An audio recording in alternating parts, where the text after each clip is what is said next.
The Bogey Beast and the Old Woman.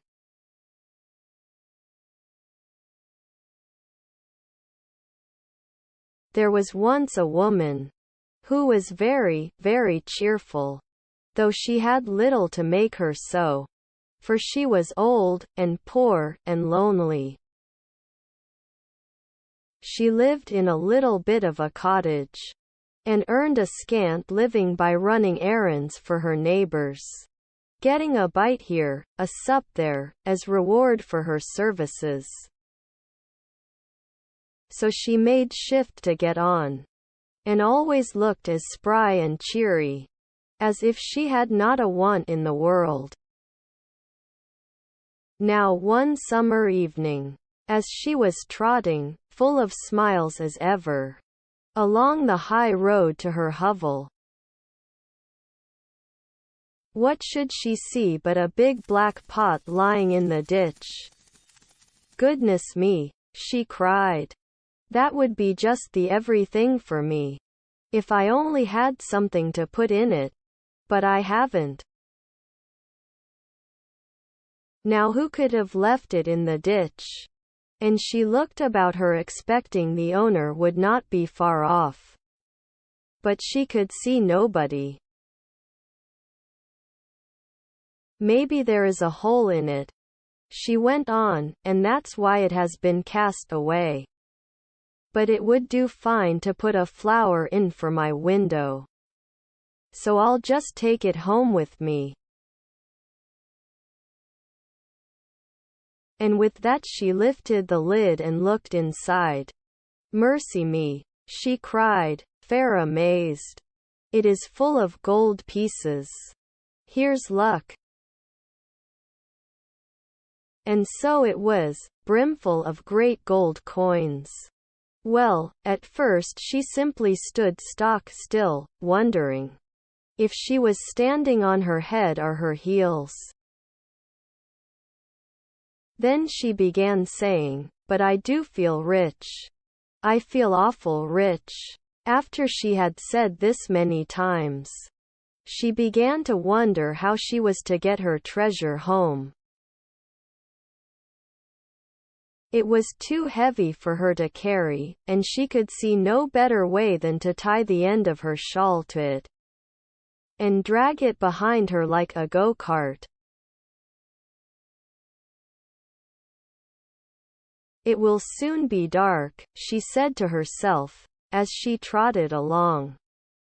"So much the better. The neighbors will not see what I'm bringing home, and I shall have all the night to myself,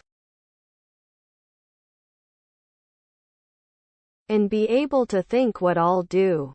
I'll buy a grand house and just sit by the fire with a cup o' tea, and do no work at all like a queen. Or maybe I'll bury it at the garden foot, and just keep a bit in the old china teapot on the chimney piece. Or maybe, goody, goody, I feel that grand I don't know myself." By this time she was a bit tired of dragging such a heavy weight, and, stopping to rest a while, turned to look at her treasure. Lo! It wasn't a pot of gold at all. It was nothing but a lump of silver. She stared at it, and rubbed her eyes, and stared at it again. "Well," she said at last, "and me thinking it was a pot of gold. I must have been dreaming. But this is luck. Silver is far less trouble and not so easy stolen. Them gold pieces would have been the death me, and with this great lump of silver." She went off again planning what she would do, and feeling as rich, until becoming a bit tired again, she stopped to rest and gave a look round to see if her treasure was safe. And she saw nothing but a great lump of iron. "Well," says she again, and I mistaking it for silver.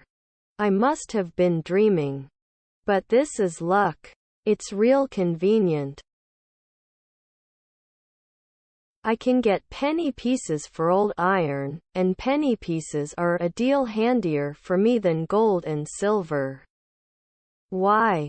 I should never have slept a wink for fear of being robbed. But a penny piece comes in useful, and I shall sell that iron for a lot, and be real rich. So on she trotted full of plans as to how she would spend her penny pieces. Till once more she stopped to rest, and looked round to see her treasure was safe. And this time she saw nothing but a big stone. "Well," she cried, full of smiles. And she said, "I think I mistook for iron. I must have been dreaming. But here's luck indeed. And me wanting a stone terrible to stick open the gate. But it's a change for the better. It's a fine thing to have good luck." So, all in a hurry to see how the stone would keep the gate open, she trotted off down the hill till she came to her own cottage. She unlatched the gate, and then turned to unfasten her shawl from the stone, which lay on the path behind her. Aye, it was a stone sure enough. There was plenty light to see it lying there, douce and peaceable as a stone should. So she bent over it to unfasten the shawl end.